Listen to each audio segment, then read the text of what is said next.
Hey, what's going on, everybody? It's Lamar Martin here today. I got some big news for you guys in terms of the NHL with some updates and also some San Jose Sharks updates. Let's get right to it.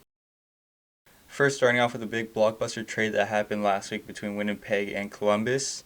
Forward Patrick Laine and Pierre-Luc Dubois are switching teams. Dubois going to Winnipeg and Laine going to Columbus. Also going to Columbus is forward Jack Roslovic. This trade came at no shock just because both players had asked for trades out of their teams. One, Patrick Laine, we kind of knew because Winnipeg had some problems in terms of their leadership. It could be with Wheeler or Shifley. No one knows because I don't think Laine liked playing on the second line. He wanted to be the top star on the first line. Pierre-Luc Dubois came as a shock to everybody because no one knew why he wanted out of Columbus. Um, it was a little strange when it first came out, and then we seen the shift that happened last week. I believe it was against Tampa Bay Lightning. They lost 3-2. Lightning. Dubois only played like 3 to 4 minutes that game, and there was the one shift where he just looked like he didn't care what was happening on the ice. He kind of just skated around, getting in the way of his own teammates and not trying his hardest with a puck battle on the corner on the offensive side. Also, before the season started, Dubois had signed a 2-year deal worth $10 million, which also came as a shock because it's a little confusing as to why you would sign the deal anyways and then not even try to play with the team. If you're not going to play with the team, I don't see why you just don't sit out and wait to be traded like many other players would have done. Like Puljujärvi with Edmonton, he didn't even play for them for one season. He went back to Europe to play, and now I believe he's back now. Anyways, we'll see how this trade plays out and see who wins. My bet is that Columbus wins this trade. Patrick Laine is a generational goal scorer. He's definitely a 40-50 goal guy plus in a regular season, 82 game season. Dubois, he's a amazing center, but we'll see if time tells if he's going to be a true number one, and especially in Winnipeg, they already have centers there, and we'll see how that goes. I have a feeling he's not going to stay with Winnipeg after his deal is over. He might even get traded again, but I doubt it. I say he plays the 2 seasons there and leaves again. So we'll see how that goes. Both players are currently in quarantine in their respective cities, waiting to join the team. Anyways, let's get right to the NHL news. Also, some big NHL news. The Vegas Golden Knights have postponed 2 more games this week against the San Jose Sharks.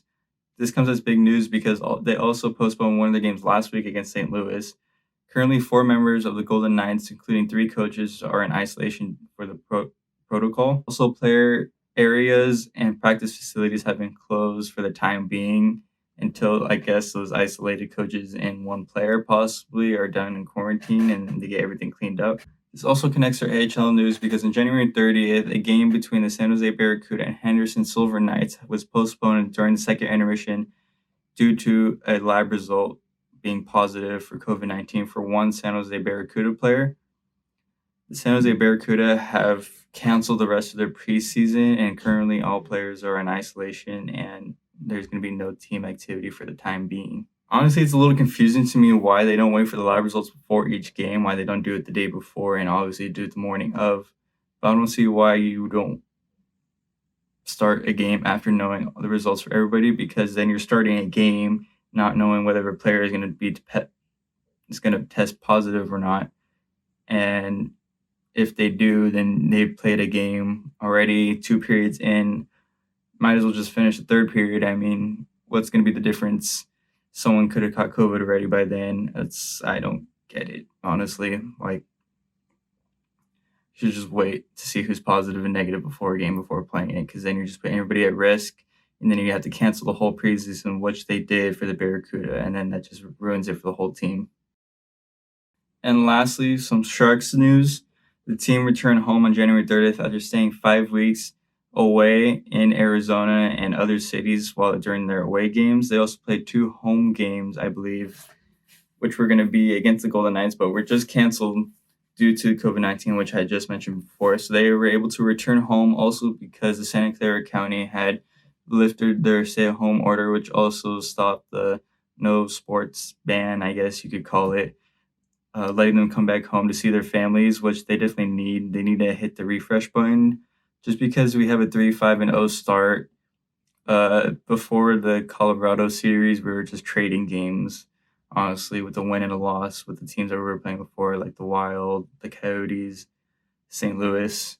So I think before we hit Anaheim this weekend on a back-to-back series on Friday and Saturday, I think it's good to hit the refresh button. Also, even if Anaheim isn't on the, one of the good teams, they're on the bottom level with us. Currently, the Sharks have 6 points and we're last in the West Division.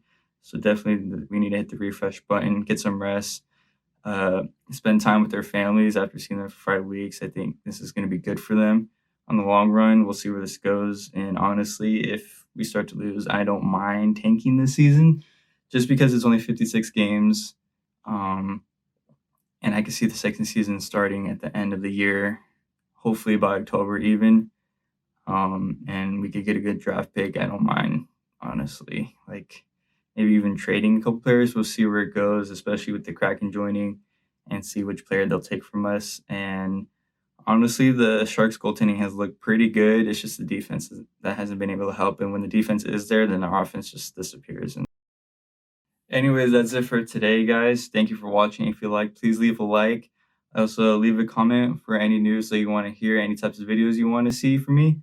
I'll see you guys in the next video. Anyways, peace out.